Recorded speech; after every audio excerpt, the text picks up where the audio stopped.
La traçabilité est un élément extrêmement important pour tous les grands chefs du monde. Je pense que c'est une ligne conductrice. Voilà, on va être sur le planteur, directement au chef, au cuisinier, voilà, ou au pâtissier. Aujourd'hui, il faut donner de la sécurité aux consommateurs parce qu'on a un côté bien sûr qualitatif, mais en même temps respect du produit.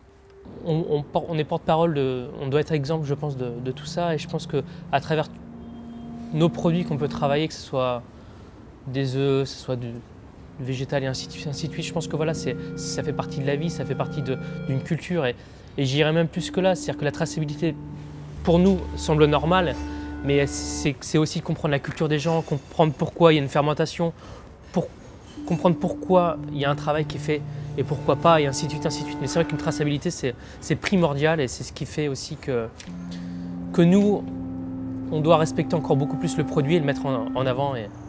À l'heure d'aujourd'hui, qu'on soit dans les matières premières, toutes les matières premières, le beurre, l'huile, le cacao, la traçabilité est un élément moteur et surtout, c'est pour moi une vraie valeur ajoutée.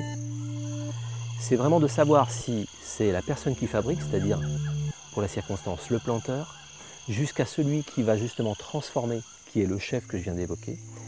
Et c'est vraiment toute cette période-là, si elle est bien comprise, systématiquement, la vraie valeur ajoutée du produit en tant que qualité, en tant que rendu, et rendu dans l'assiette au sens large, qui va nous permettre vraiment d'être dans la lignée de ce qu'a fait et ce que fait Cacao Barry avec son planteur et sa sélection de planteurs qu'on peut retrouver à travers l'ensemble de l'Afrique.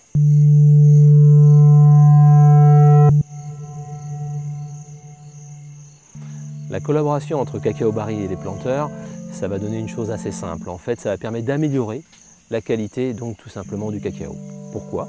Parce que les planteurs sont formés, donc avec une charte de qualité. Les planteurs sont sélectionnés, parce que c'est vrai qu'il est important pour faire du bon cacao d'avoir des planteurs qui soient bien passionnés. Ce sont des gens qui, en règle générale, n'ont pas besoin qu'on en rajoute. Ce sont des gens qui vivent au quotidien avec le cacao. Un point aussi extrêmement important, c'est le fait de la valeur à l'hectare. Donc c'est vrai qu'à l'heure d'aujourd'hui, le cacao, avec cette formule, donc avec les ferments donc à l'intérieur, avec la bonification du cacao que ça va apporter, vont pouvoir gagner plus d'argent.